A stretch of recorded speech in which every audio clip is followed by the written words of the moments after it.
welcome to another evening of frank conversation here on Hard Copy, coming to you from our studios in Abuja.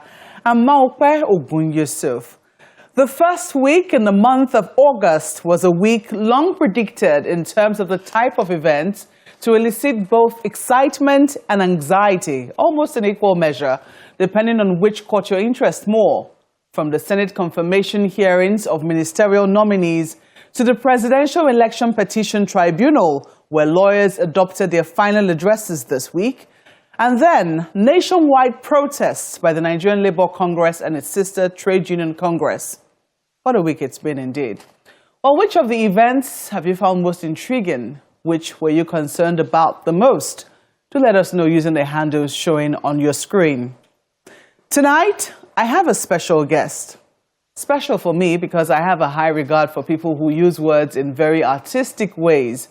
But you might find your own reason as to why he might be special, or decide that he isn't after all.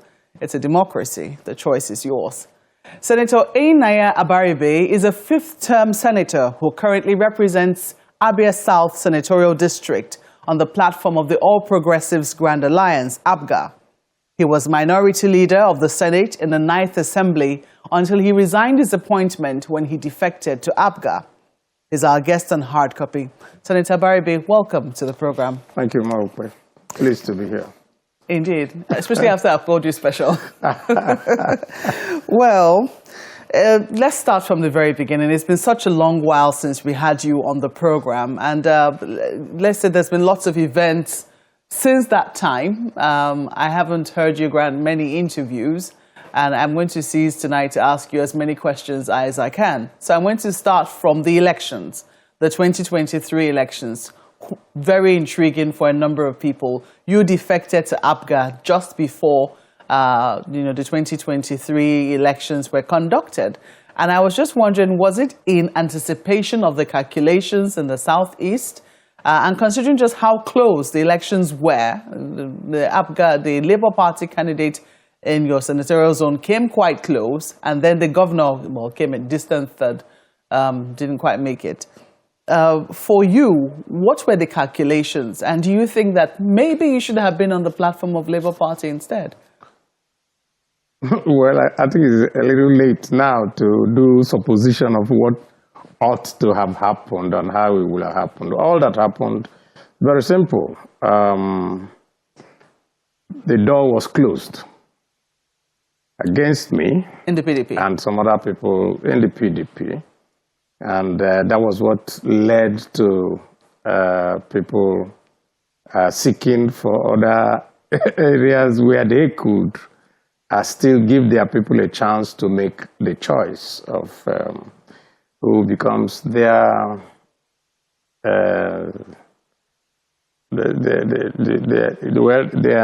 who becomes their appointee. Because I mean, it's the people that make you their appointee. Even though in Nigeria, a lot of people now think that when you are elected, you don't really know that it is actually the constituents who elected you that are the people who have appointed you into that office, and you have a responsibility to them.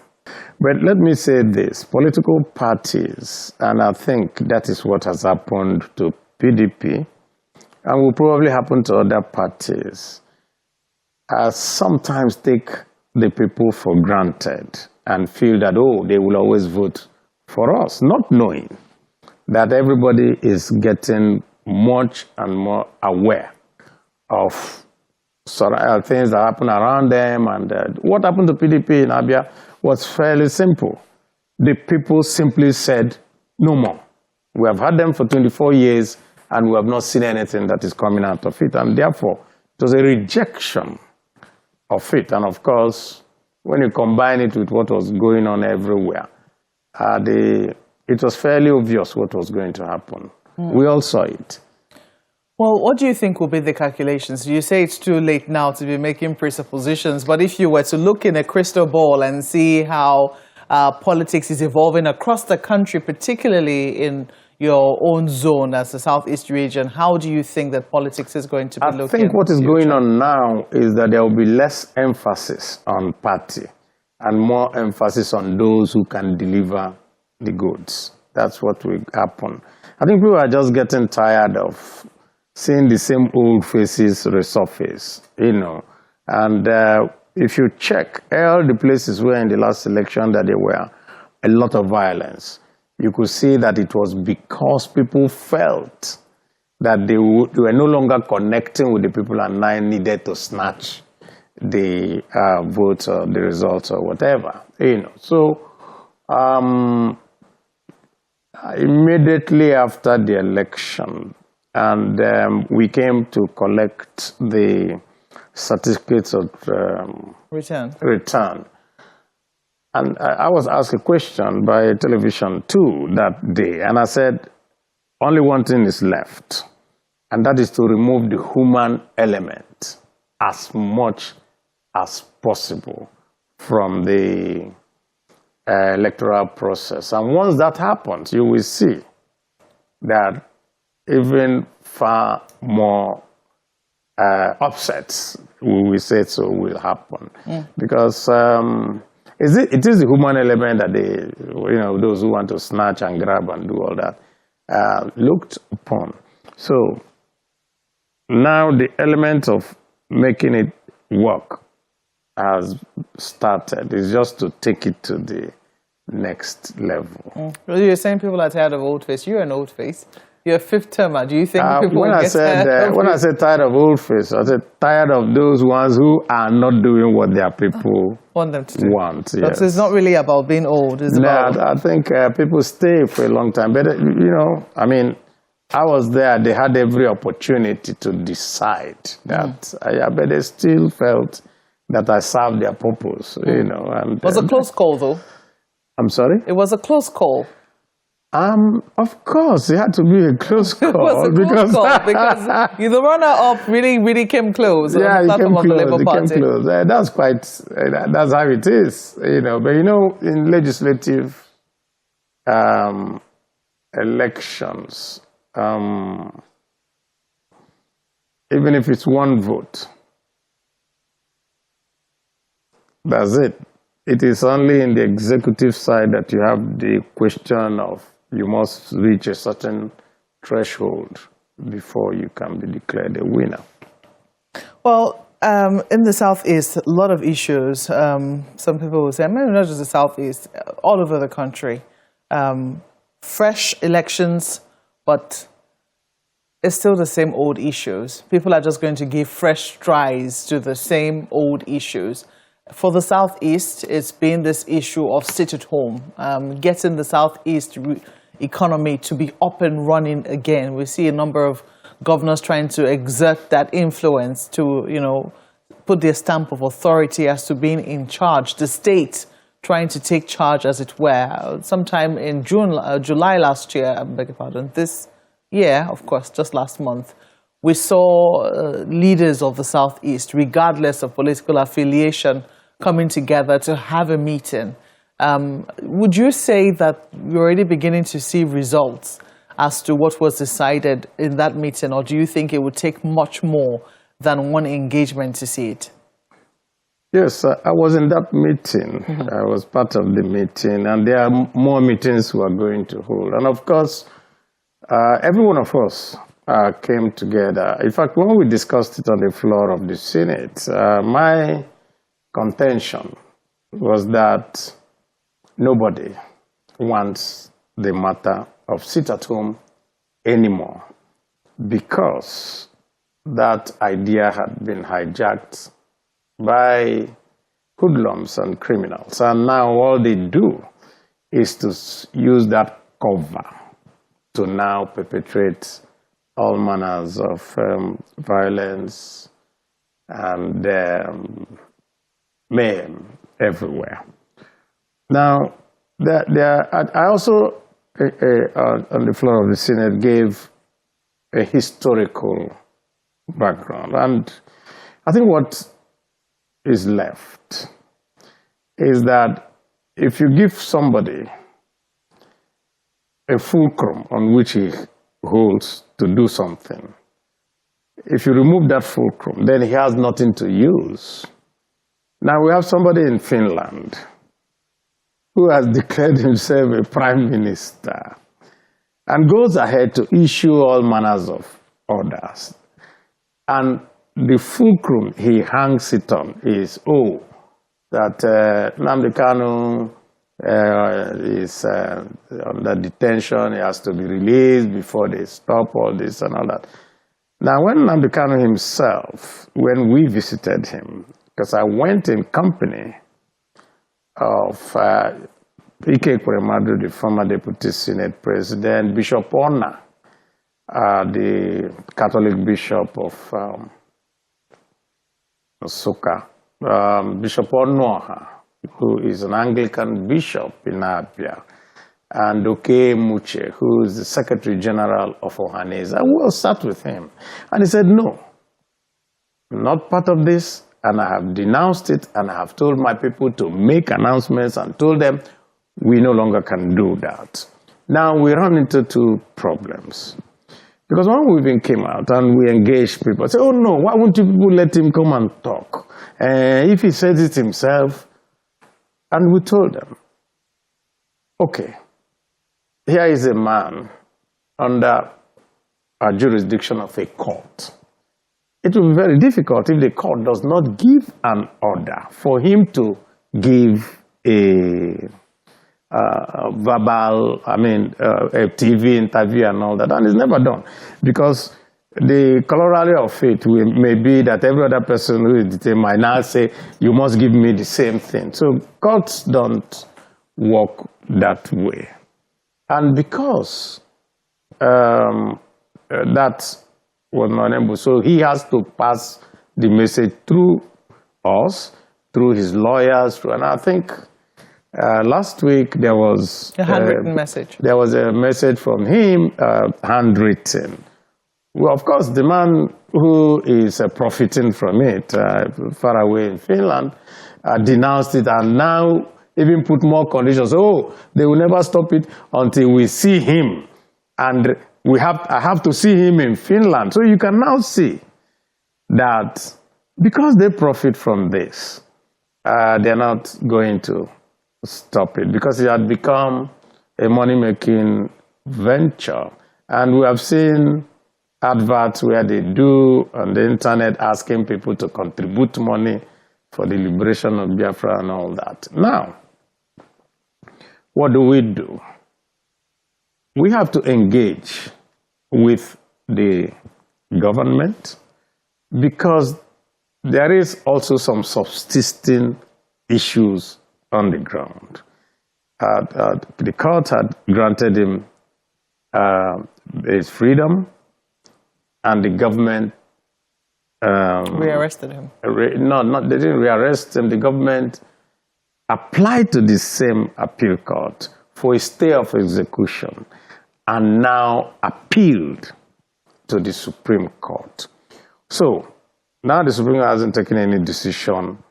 And so at any time that we are doing the talk, part of that resolution that we said was also, and that was part of what we also decided at the last meeting we had of all the leaders, that as much as we are going to engage everyone, we'll also engage the government at the same time and see how we can do a solution that will be favorable to all.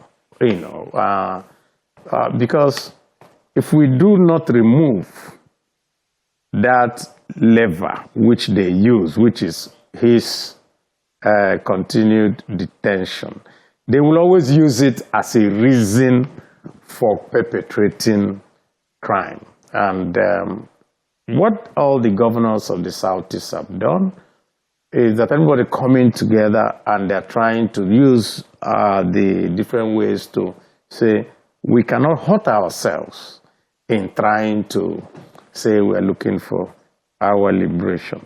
And that is where we are at the moment.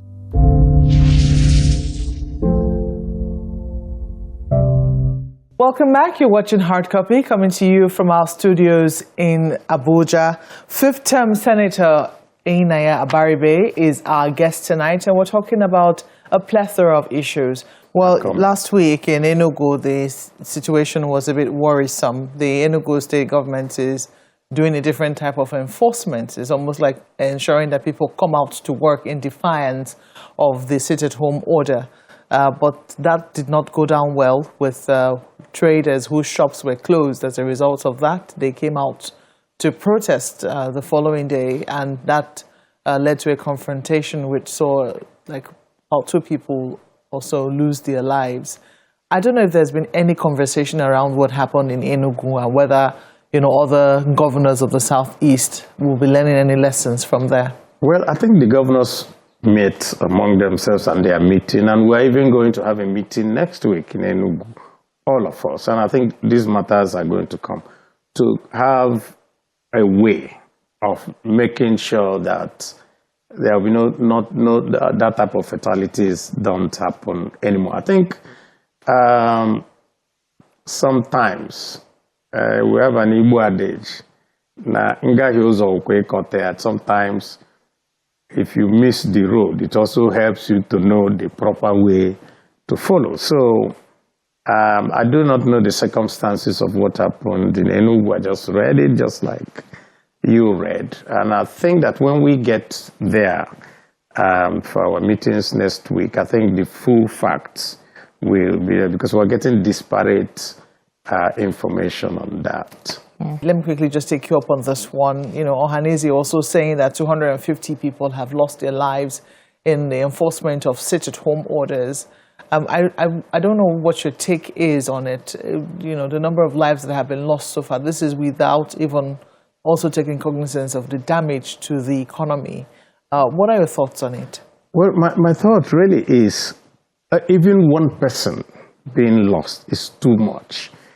The Southeast suffered the Civil War, suffered devastation, suffered plenty of that. And so we ought not to. I mean, so if somebody says, I want to liberate the Southeast and create a Biafra, and then you kill the same Southeasterners, so what you're doing is not liberating or doing anything. You're simply indulging in murder and mayhem. And so that's why we condemned it. And we said, no, what you're doing is wrong. And of course, different information has come to us. Some people have claimed that there were government agents that were part of it.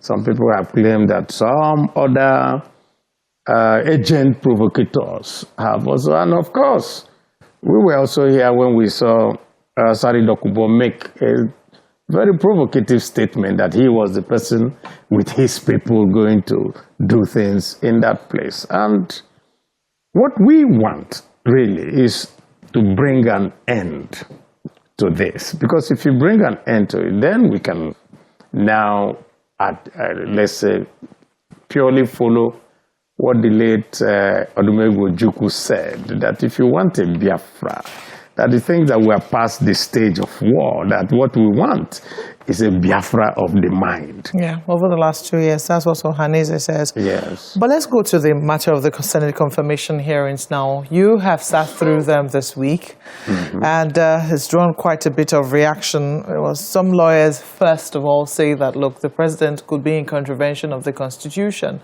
which demands that, you know, at least a minister be appointed from every state. They think that the initial list sent on the deadline prescribed by the Constitution, the initial list of 28 names was not in compliance with the Constitution. As a result of that, they think that, you know, due process has not been followed.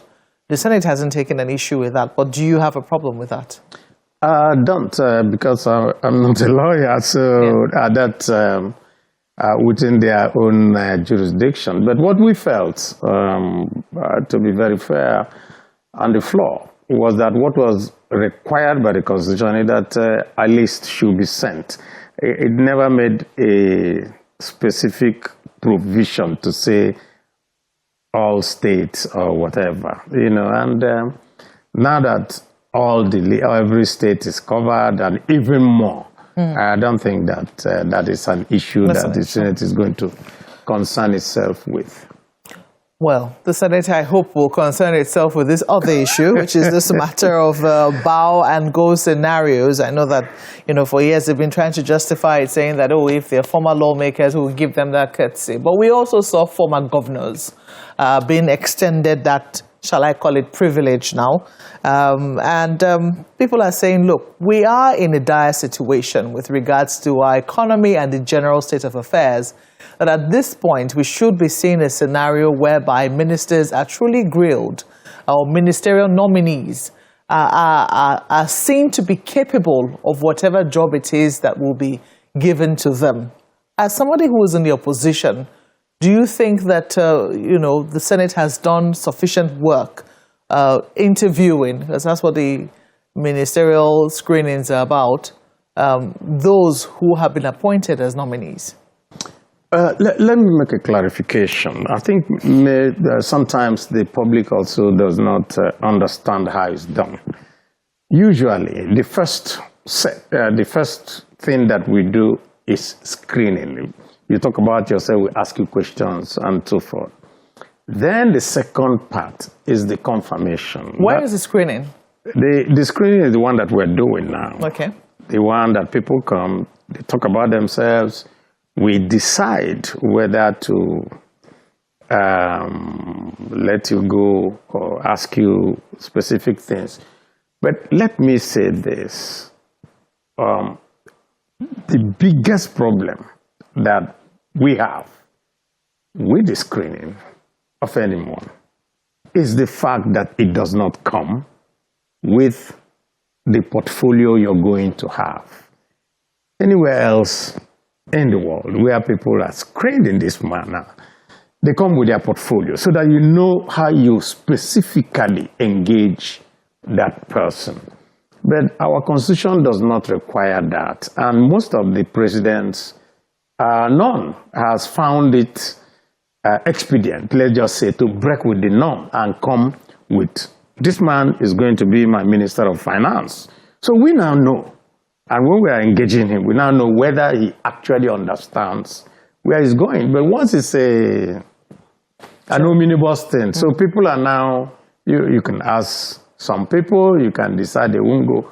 But the privilege of coming to the Senate and not being grilled, except if you request it, is only for former members of the National Assembly. That is, former senators, former members of the House of Representatives, present and serving ones.